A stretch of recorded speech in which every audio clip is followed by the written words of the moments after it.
Sigo leyéndote La vida es real solo cuando yo soy, de Gurdjieff. Cuarta conferencia, dictada por mí el 12 de diciembre de 1930 ante el grupo que acababa de ser reorganizado y al que habían sido admitidos nuevamente los miembros del llamado Grupo Orich. La sala estaba repleta. Antes de abordar la idea esencial de esta cuarta conferencia, quiero describirles, pintándoles un cuadro lo más vívido posible,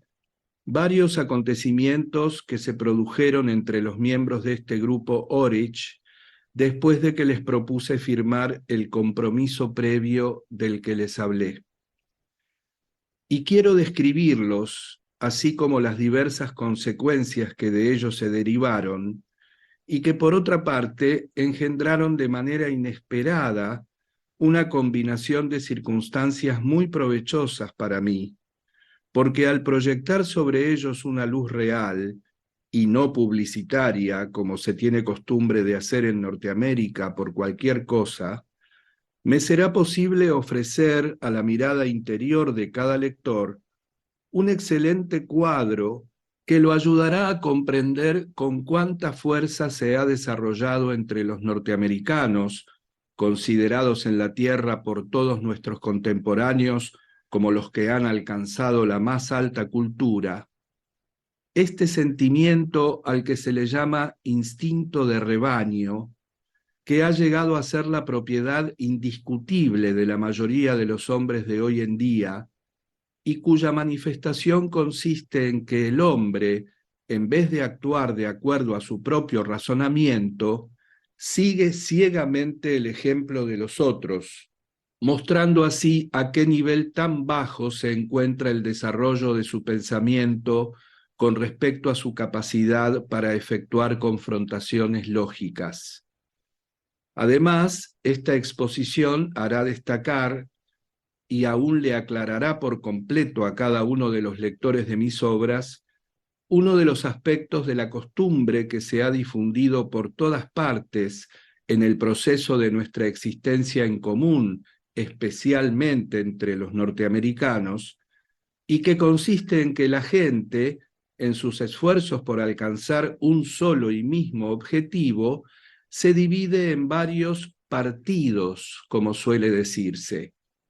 Lo que constituye para mí, sobre todo en estos últimos años, una de las más grandes plagas de nuestra vida social contemporánea. Estos acontecimientos, cuyo contenido igualmente puede presentar un carácter instructivo y corresponder así a la meta que me he fijado al escribir esta serie, se desarrollaron en el orden siguiente. Tal como supe más tarde, la misma noche de la reunión general en la que yo había anunciado que era indispensable firmar este compromiso, al fijar un plazo determinado para la firma, casi todos se fueron en pequeños grupos, vagando por las calles, refugiándose luego en los diversos childs nocturnos o en los apartamentos de aquellos cuyo tirano doméstico, común a todo matrimonio contemporáneo, estaba ausente aquel día, para deliberar allí y discutir apasionadamente hasta el amanecer lo que había que hacer. Al día siguiente, desde el alba, reanudando sus conversaciones y sus llamadas telefónicas con aquellos compañeros que no habían asistido a la reunión general, continuaron su intercambio de pensamientos y de opiniones,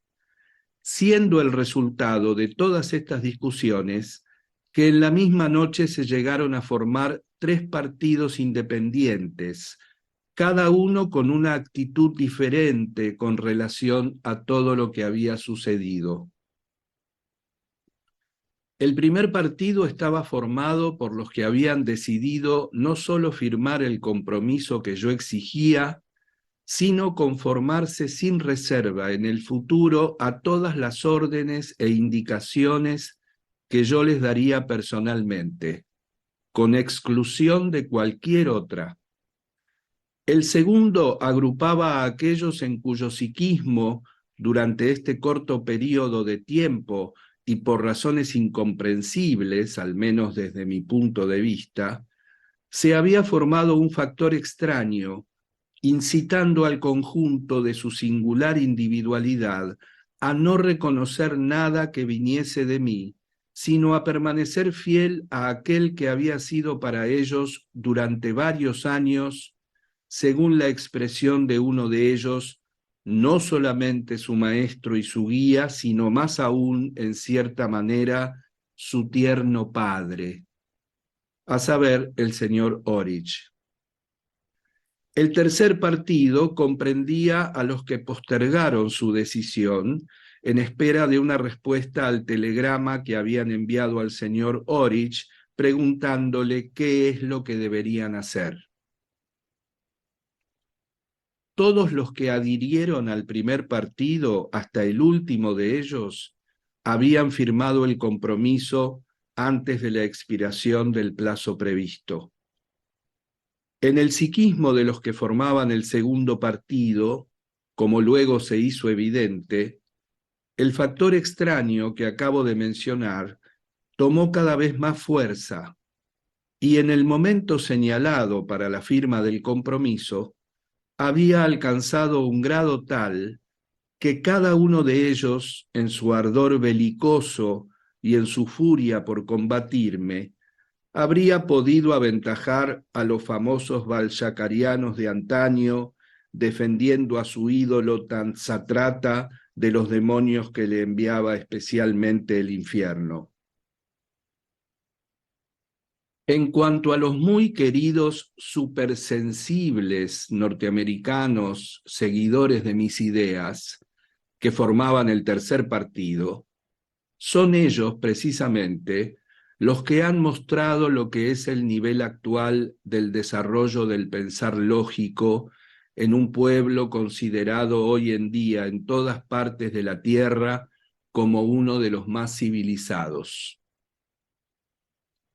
Los diferentes matices de los sutiles, complejos e ingeniosos resultados de las manifestaciones de su pensar lógico llegaron a ser evidentes para todos los que los rodeaban, y en particular para mí, cuando al haberse enterado de la próxima llegada al campo de batalla del señor Orich en persona, se pusieron a inventar toda clase de circunstancias supuestamente independientes de su voluntad, y a someter estas circunstancias idealmente bien combinadas a la atención de mi pobre secretario, y lo que es más, no directamente, sino por intermedio de otras personas o por teléfono. Todo esto para posponer su decisión final hasta la llegada del señor Orich, asegurándose así para toda eventualidad una justificación respetable por no haber firmado a tiempo el compromiso. 2 días antes de la cuarta reunión general de este grupo reorganizado sobre nuevos principios, el mismo señor Orich llegó a New York enterado ya de todo lo que había sucedido en su ausencia. El mismo día de su llegada se dirigió a mi secretario para solicitarle una entrevista personal conmigo. Confieso que no me lo esperaba, porque sabía que muchos miembros del grupo le habían escrito para compartir con él todo lo que había pasado, y en particular, claro está, la opinión nada halagüeña que yo había expresado varias veces sobre él. Mi primer impulso fue el de responderle que lo recibiría con agrado, como a un viejo amigo, pero con la condición expresa de que no habría ninguna conversación sobre los malentendidos de toda especie, ni sobre las nuevas disposiciones que yo había tomado en su ausencia con respecto a los miembros de su grupo. Pero acordándome de repente de las alarmantes noticias que había recibido una hora antes sobre el mal giro que tomaban mis asuntos materiales con respecto a la liquidación de las mercaderías traídas por mis compañeros, decidí suspender mi respuesta para sopesarla mejor. En efecto, el siguiente pensamiento acababa de germinar en mí. ¿Acaso sería posible aprovechar esa solicitud? Dado que mi decisión inicial de no recurrir a los miembros de ese grupo para realizar el objetivo financiero de mi viaje ya se había modificado a causa de las manifestaciones de algunos de ellos, manifestaciones verdaderamente intolerables e indignas de personas en contacto con mis ideas desde hacía ya varios años y que incluso parecían haberlas estudiado y comprendido bien. Después de haber reflexionado y confrontado todos los resultados que pudiesen intervenir según los casos, decidí contestarle en los siguientes términos. Muy sereno, muy prometedor y muy estimado por mí, señor Orich. Tal como usted me conoce, después de todo lo que ha ocurrido aquí, no tengo ya el derecho de volverlo a ver en las mismas condiciones de otras veces, ni siquiera como a un viejo amigo.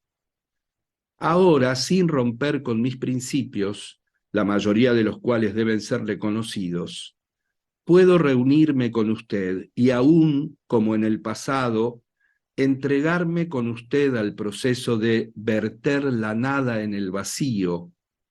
con la sola condición de que usted también, señor Orich, firme el acuerdo propuesto a todos los miembros del grupo que usted dirigía. Al recibir esta respuesta, el señor Orich, para gran sorpresa de mis allegados, vino de inmediato a mi apartamento, donde vivían algunos de los que me habían acompañado en este viaje, entre ellos mi secretario, y enseguida, sin discutir, firmó el compromiso. Luego, imitando evidentemente, tal como me contaron, la actitud que siempre tomo cuando estoy sentado, dijo tranquilamente lo siguiente. Conociendo bien, gracias al señor Gurdjieff naturalmente, la diferencia entre aquellas manifestaciones del hombre que emanan de su naturaleza real, resultado directo de su herencia y de la educación recibida durante su primera infancia, y aquellas que son engendradas por su pensamiento automático,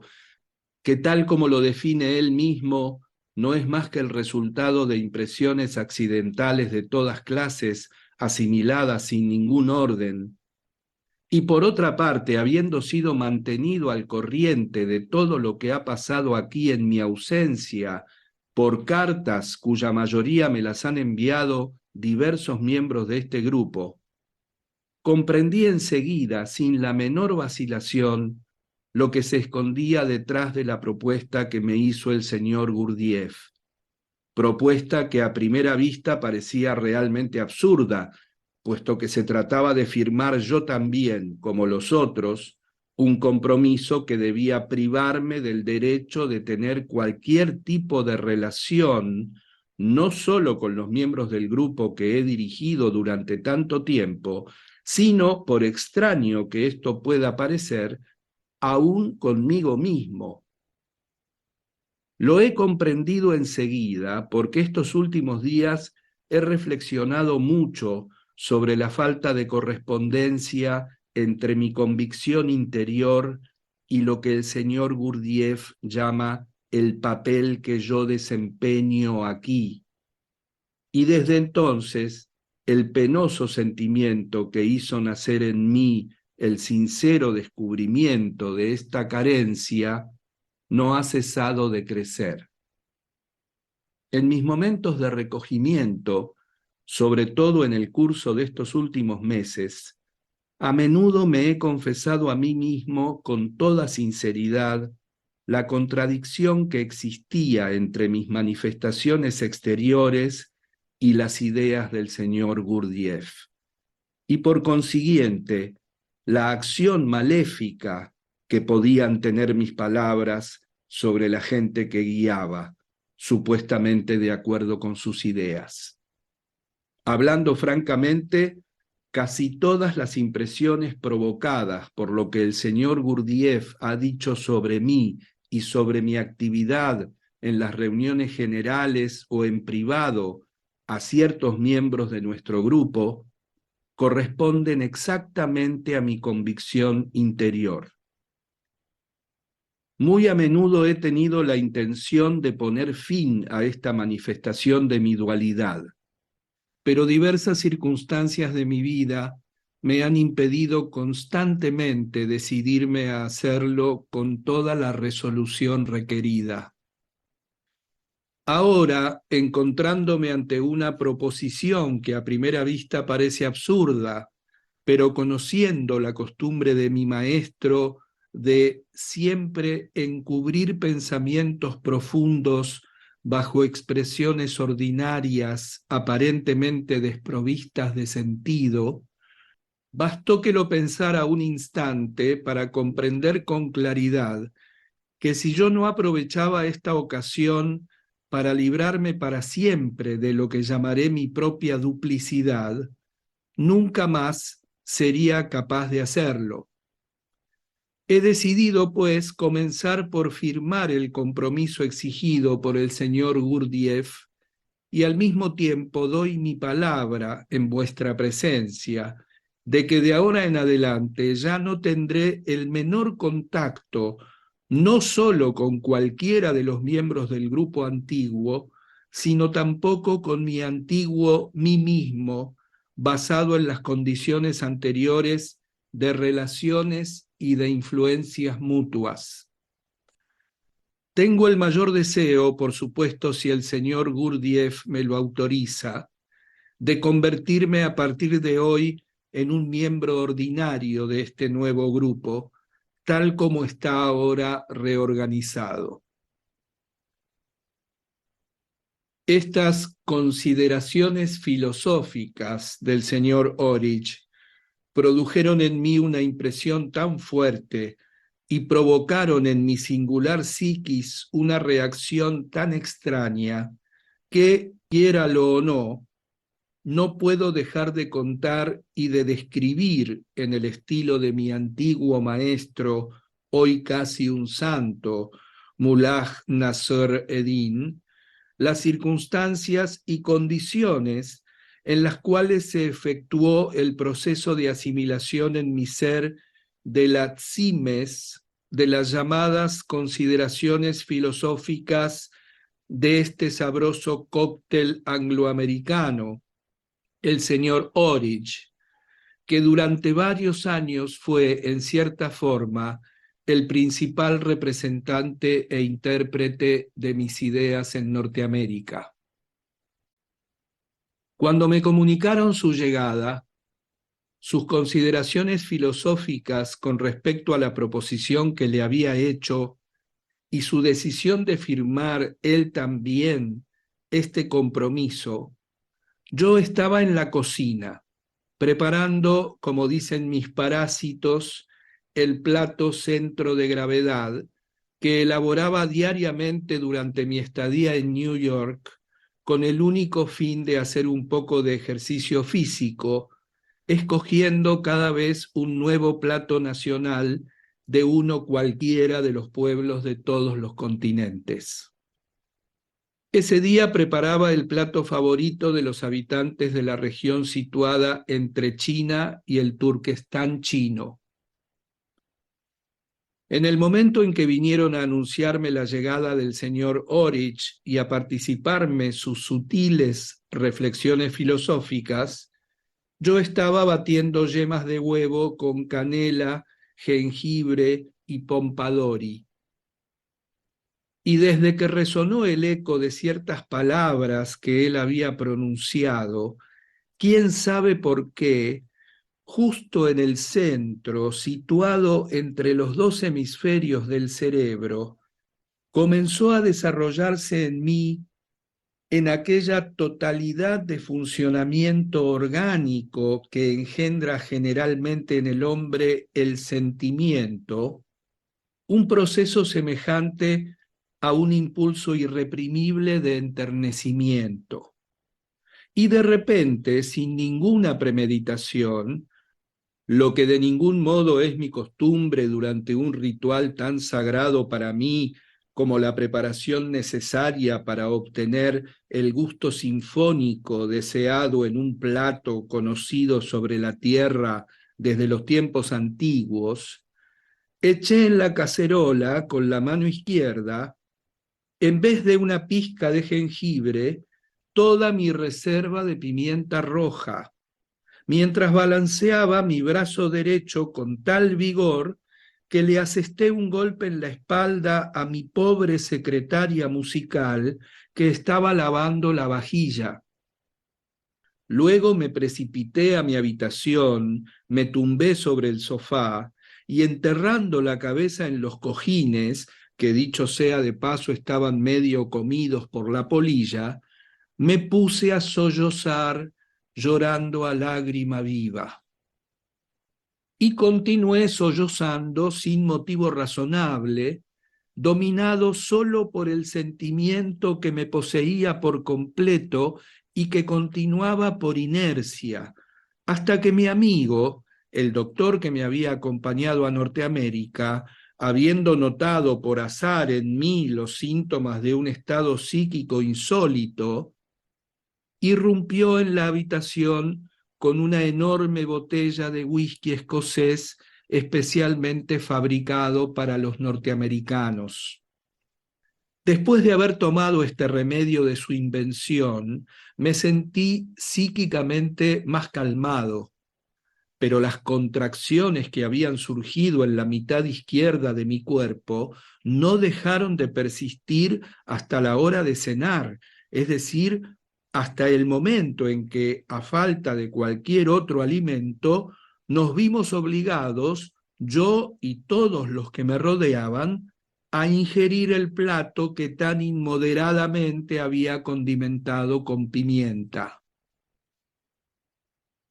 Sobre lo que fueron las experiencias interiores y las huellas que dejaron en mi consciente las asociaciones engendradas en mi pensamiento por este plato tan inmoderadamente condimentado con pimienta, no hablaré aquí, porque acaba de surgir en mí la idea de hacer de esta información el punto de partida de cierto estudio instructivo altamente edificante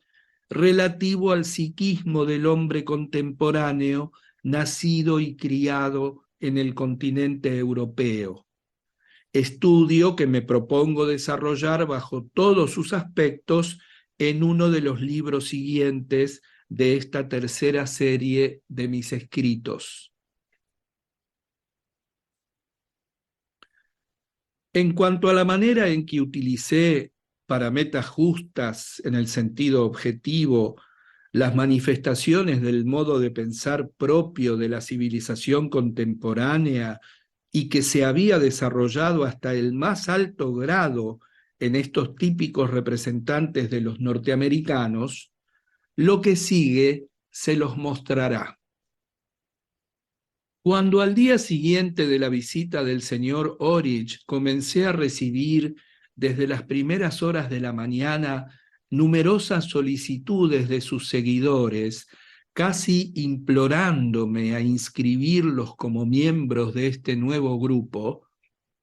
di la orden de responderles a todos lo que sigue. La primera condición será para aquellos que no hayan firmado el compromiso en el tiempo requerido, pagar una multa que ascienda a una suma de dólares correspondiente a las posibilidades materiales de la persona en cuestión, suma que será fijada por un comité de varios miembros del antiguo grupo especialmente escogidos para este fin.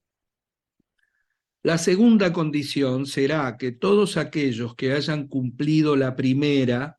es decir, el desembolso inmediato de la multa que les habrá sido impuesta y que en ningún caso les podrá ser restituida, serán inscritos para comenzar tan solo en calidad de candidatos en el nuevo grupo. Y solo después de una espera determinada serán designados según que hayan satisfecho o no las nuevas condiciones aquellos que resulten dignos de quedarse en calidad de miembros verdaderos y aquellos que deban, sin recurso posible, abandonar el grupo. El mismo día constituí una comisión de 4 miembros que, de acuerdo conmigo, establecieron 7 categorías de multas. La primera multa, la más elevada, se fijó en $3.648. La segunda en $1.824. La tercera en $912. La cuarta en $456. La quinta en $228. La sexta en $114. Y la última y más baja en $57. Además de las multas, fijé una tarifa por el acta taquigráfica de las conferencias que había dado durante las 3 primeras reuniones del nuevo grupo exotérico. Todos aquellos que no habían asistido debían conocerlas obligatoriamente para comprender mis conferencias posteriores. Para aquellos de la primera categoría, es decir, para aquellos que habían firmado sin reserva el compromiso, $10. Para los de la segunda categoría, es decir, aquellos que no habían querido reconocer nada que viniera de mí, $40. Y para los que pertenecían a la tercera categoría, es decir, los que habían decidido esperar la llegada del señor Orich, $20. Todo esto dio en total $113.000, suma que dividí en 2 partes iguales, de las que una la guardé para mí y la otra debía servir de base para formar un fondo de ayuda mutua para aquellos miembros del grupo exotérico que tuviesen dificultades materiales. De esta manera, mi cuarta conferencia, que voy ahora a resumir, tuvo lugar esta vez en presencia del mismo señor Orich y de varios de sus antiguos, podría decirse, colaboradores de primer rango, sentados ahora, dicho sin ánimo de ofenderlos, con el rabo entre las patas y cuyos rostros imperturbables estaban teñidos de una expresión plasto-oleaginosa. Esa noche, después de la sesión de música en la que, según la costumbre establecida, mi secretario musical tocaba la pieza compuesta la víspera, seguida de 2 piezas de mis series anteriores, escogidas por la mayoría de los asistentes, comencé así. Según todos los datos históricos y de acuerdo con un sano pensamiento lógico, el hombre, dada su organización corporal y la complejidad de la forma de funcionamiento de su psiquismo ante toda percepción y manifestación, debería realmente ocupar, entre todas las formas exteriores de vida que aparecen y existen sobre la Tierra, el lugar supremo de dirección, por así decirlo, a fin de reglamentar la vida ordinaria, velando por su rectitud y a fin de transmitir indicaciones para la justificación del sentido y de la meta de la existencia humana en el proceso de realización del orden preestablecido por nuestro Padre común. Así es como era realmente al comienzo en el proceso general de la multiforme vida terrestre, como nos lo muestran estos mismos datos históricos. Fue tan solo más tarde, a partir del momento en que en el psiquismo de los hombres, y debido sobre todo a su vicio llamado pereza, surgió, aumentando en intensidad en cada generación, ese algo que constriñe automáticamente a su presencia general a desear sin cesar la paz y a esforzarse por obtenerla, cuando se acrecentó, paralelamente a la intensificación de ese mal fundamental en ellos, su retirada de la vida general que prosigue sobre la tierra. Al igual que la rectitud de funcionamiento de cada órgano relativamente autónomo depende de la rectitud de tempo del funcionamiento de todo el organismo, así también la rectitud de nuestra vida depende de la rectitud de la vida automática de todas las otras formas exteriores de vida que aparecen y existen al mismo tiempo que nosotros sobre nuestro planeta. Puesto que el tempo general de vida sobre la Tierra, engendrado por las leyes cósmicas, se compone de la totalidad de los ritmos de vida, tanto de la vida humana como del resto de las otras formas, toda anomalía de tempo en una de las formas de vida, o simplemente su falta de armonía, debe provocar inevitablemente una anomalía o una falta de armonía en otra forma de vida. Si he comenzado por abordar un tema tan abstracto y a primera vista tan alejado del que yo había concebido para vuestro interés inmediato,